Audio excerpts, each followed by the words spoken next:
Gurbetten ve gelinden açmışken bir de Erzurumlu gelin destanını söyleyelim.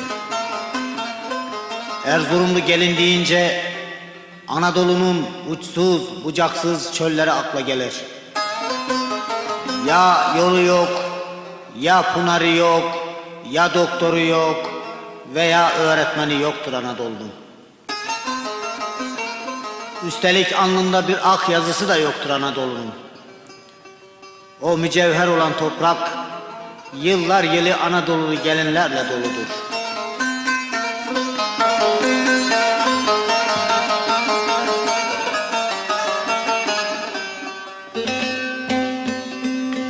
Erzurumlu gelin düştün aklıma, çıkıp yollarıma bakanıma.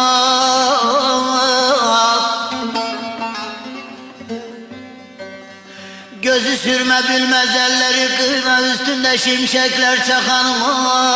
Anadolu'ma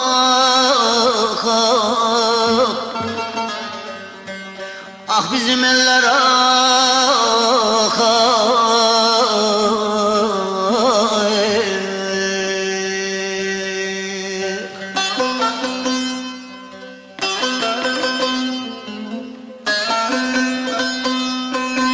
Pınardan gelirken ayağı kayar, ırkılıp düşünce kaderden sayar.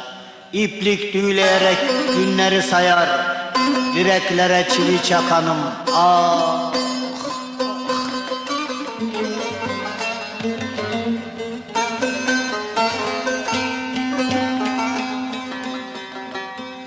Sabah olur yarım ekmek götürür, gün evle olmadan yer bitirir. Yavrusunu taş dibine yatırır, yalın ayak bostan ekenim ah, Anadolu'm ah, ah bizim eller ah, ah garip yurdum ah.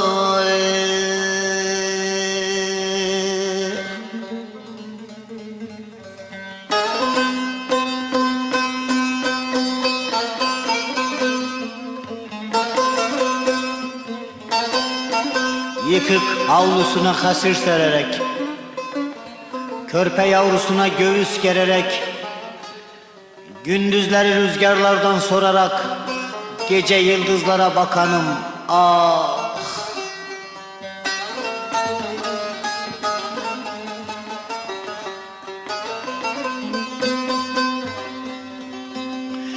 Dağı bilir bağı bilmez sevdiğim, ağlamayı bilir gülmez sevdiğim, esans kolonyağı bilmez sevdiğim, üzerinden teze kokanım ah, ah, ah. Ah garip eller ah,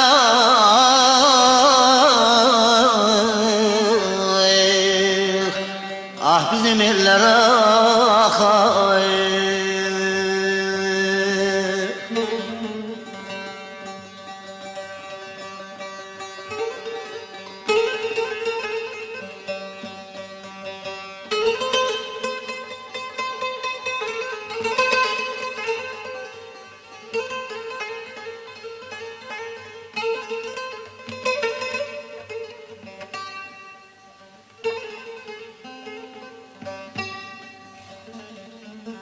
Tarak aldım, saçını örmeyi bilmez.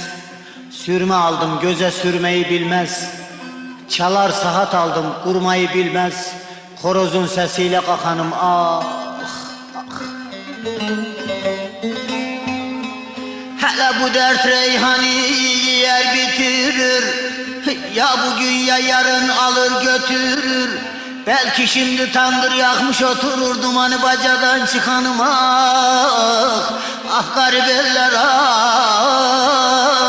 ah, ah öksüz yurdum ah, ah bizim eller ah.